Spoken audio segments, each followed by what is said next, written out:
Hello बच्चों, कैसे हैं? उम्मीद है अच्छे होंगे, स्वस्थ होंगे। ठीक है। तो आइए देखिए, हम लोग आज नाइन्थ क्लास का साइंस सब्जेक्ट का एक चैप्टर पढ़ेंगे।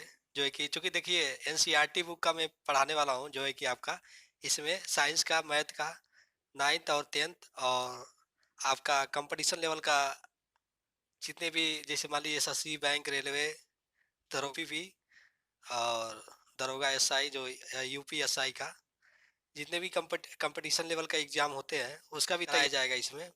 तो अगर आप नाइन्थ के स्टूडेंट हैं तो वहाँ जाके आप प्ले लिस्ट में अगर साइंस का सब्जेक्ट पढ़ना चाहते हैं तो साइंस का सब्जेक्ट पढ़ सकते हैं।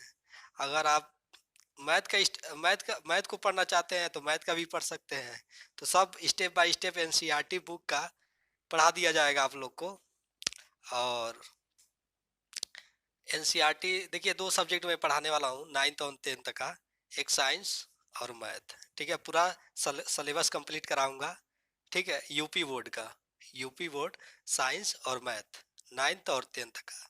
उसके बाद कंपटीशन लेवल का एसएससी, बैंक, रेलवे, दरोगा, यूपी दरोगा मतलब यूपी एसआई और कांस्टेबल, यूपी कांस्टेबल। ठीक है, और भी अदर कम्पिटिटिव एग्जाम का तैयारी कराया जाएगा इस पर। अगर आप नाइन्थ के स्टूडेंट रहेंगे तो आप जाके प्ले लिस्ट से, अगर साइंस पढ़ना चाहेंगे, एनसीईआरटी बुक जो यूपी बोर्ड्स में हर कॉलेज में पढ़ाया जाता है, स्कूल में पढ़ाया जाता है।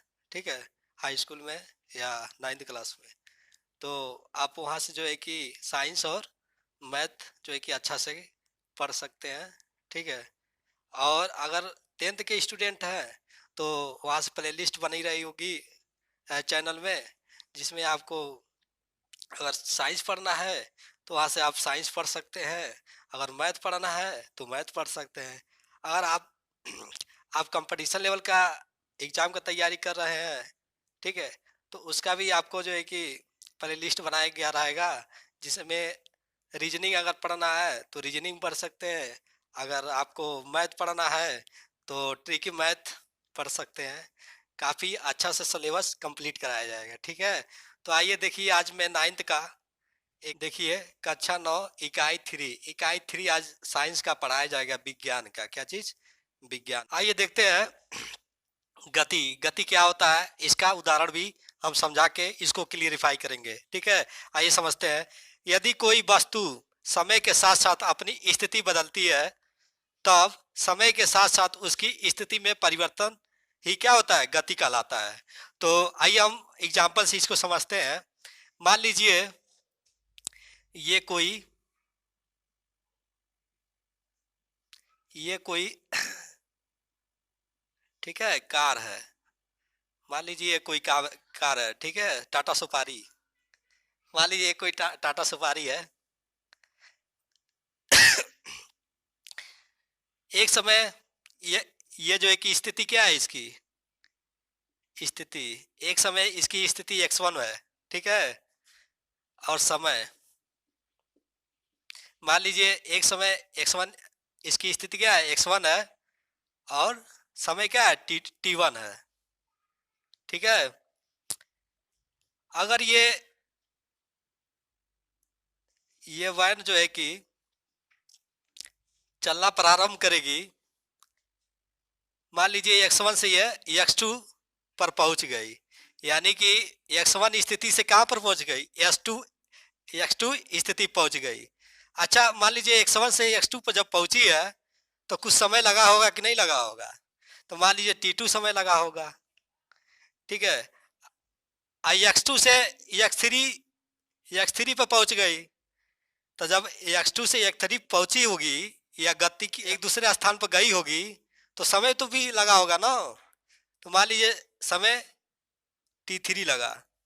ठीक है, तो कहने का मतलब ये है, आप इस एग्जाम्पल से आपको क्लियरिफाई हो रहा होगा कि स्थिति के साथ साथ समय का भी परिवर्तन हो रहा है। क्या चीज?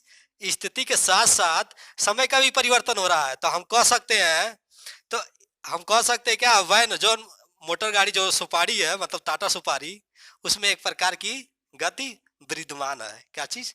गति विद्यमान है, मतलब स्थित है इसमें। कहने का मतलब यह है, अगर स्थिति के साथ साथ समय का भी परिवर्तन हो रहा है तो उस दशा में जो वस्तु या कोई वैन जो भी वस्तु हो वो क्या है, गतिमान होगी। क्या है उसमें एक गति, क्या विद्यमान रहेगी, यानी गति हम कह सकते हैं उसमें एक गति है। क्या चीज, गति है। तो देखिए, एक बार मैं आपको और क्लियरिफाई कर दूं। मान लीजिए कोई वैन है, मतलब टाटा सुपारी है, या BMW, मान लीजिए बी एम डब्ल्यू। चूंकि BMW के बारे में आप सबको मालूम होगा कि BMW एक जो एक कंपनी होती है कार बनाने वाली, ठीक है, और भी समझते हैं। देखिए, मान लीजिए कोई BMW कार है, एक स्थिति में एक्स वन पर स्थित है। एक समय जो है कि एक्स वन पर यह स्थित है। अगर ये चलना प्रारंभ करेगी, तो जब चलेगी तो अपने स्थान से दूसरे स्थान पर जाएगी, यानी एक्स 1 से एक्स 2 पर जाएगी, तो कुछ समय लगेगा ना। मान लीजिए एग्जाम्पल से ऐसे समझिए, मान लीजिए जब ये एक्स 1 पर था तो 12 बज रहा था। कितना, 12 बज रहा था। जब ये एक्स 1 से एक्स 2 पर गई तो 12:30 हो गया, 12:30 हो गया। तो देखिए, एक्स 1 से एक्स 2 पे गई तो क्या हुआ, स्थिति का भी परिवर्तन हुआ, यानी कि एक्स 1 से एक्स 2 हो गया, और समय का भी परिवर्तन हो गया। बारिश क्या हो गया, 12:30।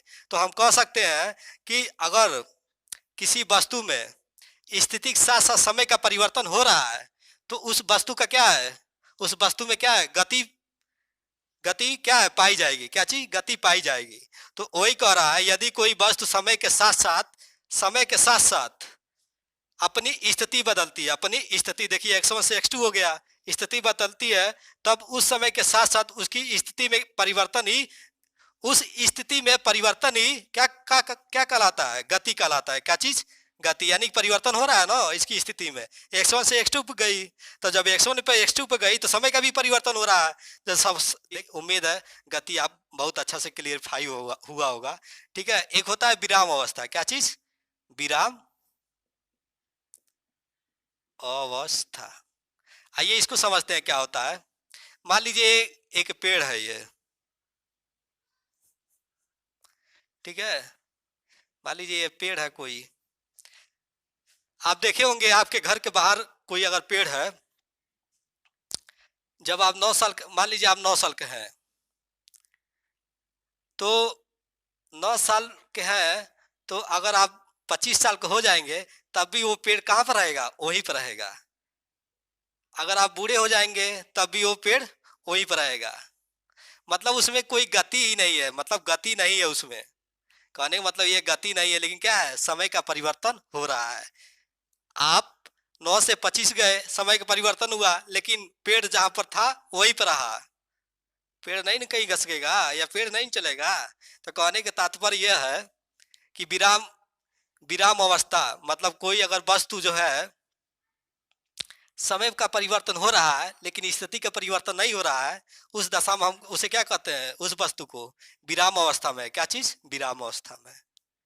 ठीक है, उम्मीद है ये एग्जाम्पल आपको अच्छे तरह क्लियरिफाई हुआ होगा। ये विराम अवस्था की भी यहाँ से आपका डिफिनेशन जो है कि अच्छा से निकाल सकते हैं। अगर कोई वस्तु में अपनी स्थिति का परिवर्तन नहीं करता है, और चूंकि समय का परिवर्तन हो रहा है, अपनी उसकी वस्तु की स्थिति का परिवर्तन नहीं हो रहा है, उस दशा में उस वस्तु का हमको क्या बोल सकते हैं कि वो वस्तु विराम अवस्था में। क्या चीज, विराम, विराम अवस्था में है। ठीक है, उम्मीद है ये गति और विराम अवस्था एग्जाम्पल के माध्यम से और डिफिनेशन मतलब परिभाषा के माध्यम से काफी अच्छा तरह क्लियरिफाई हुआ होगा। ठीक है, ये मान लीजिए इसका वो बल्ब है आगे का। चलिए ठीक है, उम्मीद है अच्छे तरह समझ में आया होगा। आइए अगला पॉइंट समझते हैं। चलिए देखिए, आपके किताब में गति जो है कि एक ही बताया गया है, सररेखी गति। ठीक है, चूंकि देखिए मैं आपको नॉलेज के लिए आपको इस तरह कुछ बता देना चाहता हूँ। ठीक है, अगर दिमाग में रखना चाहेंगे तो सकते हैं, चूंकि बेटर रहेगा। ठीक है, और ये तो आपको बताएंगे ही, चूंकि एनसीईआरटी बुक में सिर्फ यही दिया है, सरलरेखी गति के बारे में आपको बताया डिफिनेशन और समझाया इसके बारे में, तो वो भी मैं समझाऊंगा आपको। लेकिन पहले ये समझिए गति कौ प्रकार की होती है। देखिए गति मुख्यतः दो प्रकार की होती है, एक पथ के आधार पर और एक दिशा के आधार पर। किसके? दिशा के आधार पर। तो देखिए पथ के आधार पर भी तीन गति होती है और दिशा के आधार पर भी तीन गति होती है। तो देखिए पथ के आधार पर तीन गति कौन कौन सी होती है, तो आइए देखते हैं। एक होती है सरल सरल रेखी गति, और दूसरा वृत्ति गति होता है, और तीसरा दोलनी गति होती है। क्या होती है? दोलनी गति होती है। ये तो पथ के आधार पर तीन हो गया। अब देखते हैं दिशा के आधार दिशा में परिवर्तन के आधार पर कितनी होती है। तो देखिए पहला होता है एक बीमी गति, और दूसरा होता है द्विबीमी गति, और तीसरा त्रिबीमी गति होती है। ठीक है, हमको लगता है ये देखिए 12वीं क्लास में आपको ये सब देखने को मिलेगा काफ़ी। देखिए इसका सबका ही अगर हम पढ़ाने लगे तो काफ़ी बहुत ज़्यादा विस्तार हो जाएगा। हर हर एक पॉइंट का डिफिनेशन बनेगा, एग्जाम्पल बनेगा, कुछ उदाहरण बनेंगे। ठीक है, तो काफ़ी लंबा और लेंदी जो है कि आपका सिलेबस हो जाएगा, चूँकि आपकी किताब में सिर्फ यही दिया है सरल रेखी गति। तो आइए इस सरल रेखी गति के बारे में हम लोग समझते हैं कि सरल रेखी गति क्या होता है, और इसका उदाहरण से काफ़ी अच्छा विस्तार से समझते हैं। ठीक है, आइए देखते हैं। चलिए आइए देखते हैं सरल रेखी गति क्या होता है, और एग्जाम्पल से इसको अच्छा तरह समझते हैं। तो देखिए यदि कोई वस्तु सरल रेखी पथ पर गति करती है तो उसकी ये गति सरल रेखी गति कहलाती है। जैसे मान लीजिए ट्रेन है, ट्रेन कैसे चलती है? पटरी पे। कैसे? पट्टी सीधा चलती है। क्या चीज? एक सरल रेखी गति। सरल रेखी गति जो है कि करती हुई आगे बढ़ती है। ठीक है, तो इस प्रकार की गति को हम क्या कहते हैं? सरल रेखी गति कहते हैं। क्या चीज? सरल रेखी। मान लीजिए कोई मान लीजिए मार्कर है। मान लीजिए मार्कर अगर हम ऊपर से गिराएंगे तो कैसी गति करती हुई नीचे गिरेगी? सरल रेखी, यानी सीधा गिरती हुई, यानी कि एक पथ बनाते हुए, एक सीधी पथ बनाते हुए गिरेगी। तो इस प्रकार की गति को हम क्या कहेंगे? सरल रेखी गति कहेंगे। ठीक है, तो वही कह रहा है आपसे, यदि कोई वस्तु सरल सरल रेखी पथ पर गति करती है तो उसकी ये गति क्या कहलाती है? सरल रेखी गति कहलाती है। चलिए आइए देखते हैं राशियों के बारे में। तो कुछ राशियाँ दो प्रकार की होती है, एक सदिश राशि, एक अदिश राशि। तो अदिश राशि कैसे पहचानते हैं? ठीक है, और इसका डिफिनेशन परिभाषा क्या होता है, और इसका उदाहरण से काफ़ी अच्छा तरह से हम लोग विस्तार से समझते हैं। आइए पहले परिभाषा समझते हैं। जिन राशियों की कोई दिशा नहीं होती, अर्थात जिन्हें व्यक्त करने के लिए केवल परिणाम बताना आवश्यक होता है, उसे क्या कहते हैं? अदिश राशि कहते हैं। कह रहा ये है कि इसमें दिशा नहीं होती है। क्या चीज? दिशा नहीं होती है। इसमें क्या चीज? रिजल्ट मिलता है, यानी परिणाम मिलता है। क्या चीज? परिणाम मिलता है। ठीक है, ऐसी राशियों को हम क्या कहते हैं? अदिश राशि कहते हैं। जैसे मान लीजिए ये दूरी है, मान लीजिए दो शहर है, दो शहर है, पहला ये शहर और दूसरा ये शहर।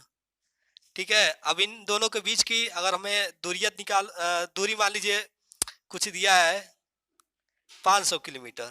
दो शहर के बीच की दूरी क्या है? 500 किलोमीटर।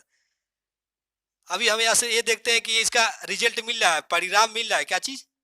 परिणाम मिल रहा है, लेकिन दिशा से हमसे कोई मतलब नहीं है। इससे ये कोई भी दिशा हो सकती है। ठीक है, दिशा से हमसे इससे कोई मतलब है नहीं। मतलब कह सकते हैं कि दूरी क्या होती है, इसलिए दूरी क्या है? एक अदिश राशि है। क्या चीज? अदिश राशि है। मतलब परिणाम मिलता है लेकिन दिशा का आवश्यकता नहीं होती है इसमें। क्या चीज? दिशा नहीं होता है। क्या चीज? दिशा नहीं होता है। उसे हम क्या कहते हैं? अदिश राशि कहते हैं। ठीक है, उम्मीद है इस एग्जाम्पल से आप अच्छे तरह से अदिश राशि समझ पाए होंगे। ठीक है, तो वही कह रहा है कि जिन राशियों की कोई दिशा नहीं होती है, इसमें दिशा नहीं होती है, अर्थात जिन्हें व्यक्त करने के लिए केवल परिणाम मतलब रिजल्ट रिजल्ट बताना आवश्यक होता है, उसे हम क्या कहते हैं? अदिश राशि कहते हैं।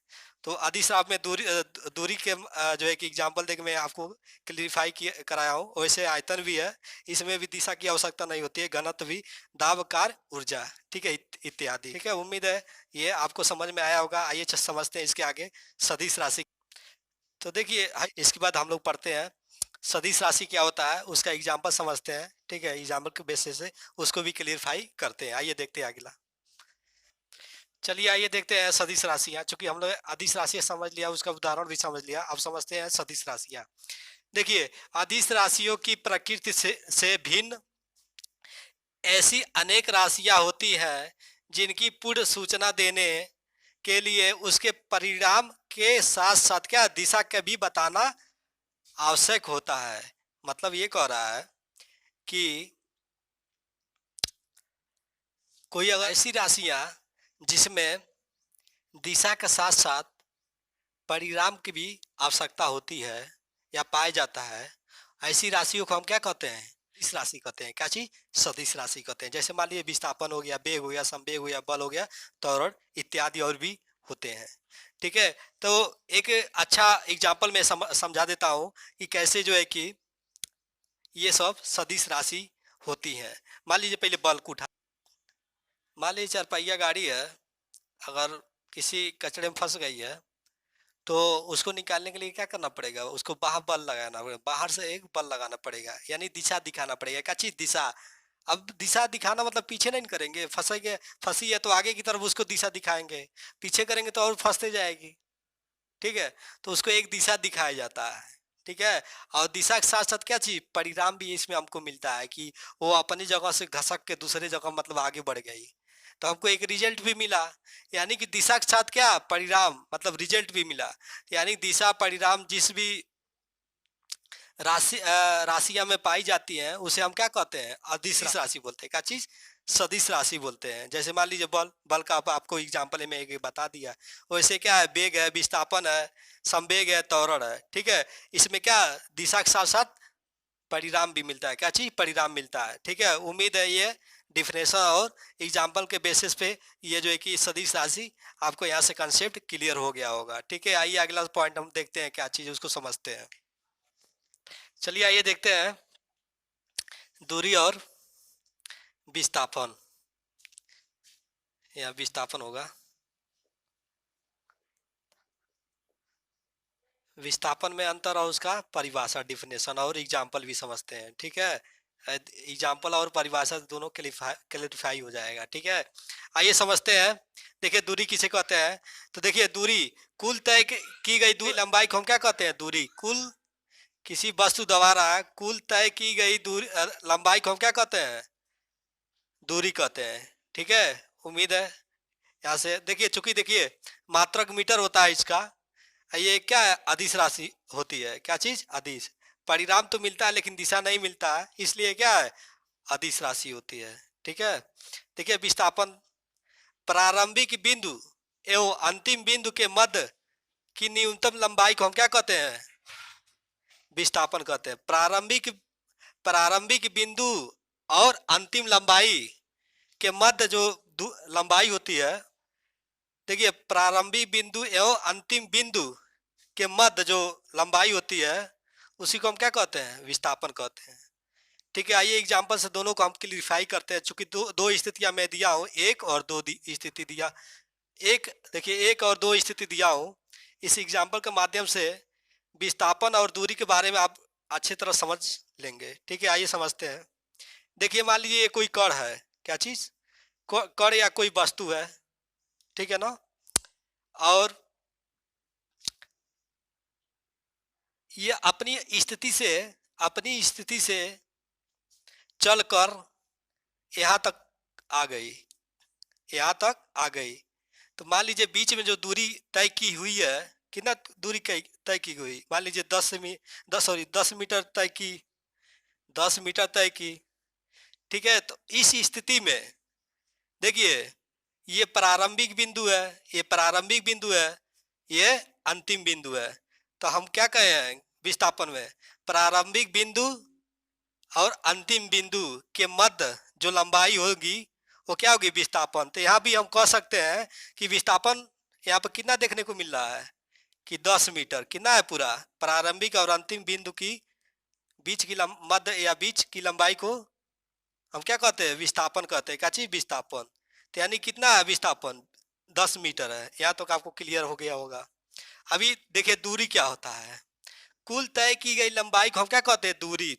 यहाँ से यहाँ तक जो तय किया हुआ है, ये जो वस्तु या कण है, यहाँ से यहाँ तक तय किया हुआ है, तो कितना दूरी तय किया हुआ? 10 मीटर। तो हम कह सकते हैं कि दूरी भी कितनी होगी? 10 मीटर होगी। कितनी होगी?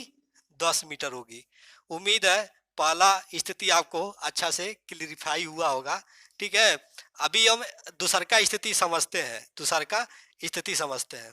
देखिए मान लीजिए यही कण यहाँ से यहाँ तक गया, अब फिर से यहाँ से फिर इधर आ गया, अपने स्थान पे चला आया। उस दशा में दूरी क्या होगी और विस्थापन क्या होगी, ठीक है, वो हम लोग समझते हैं।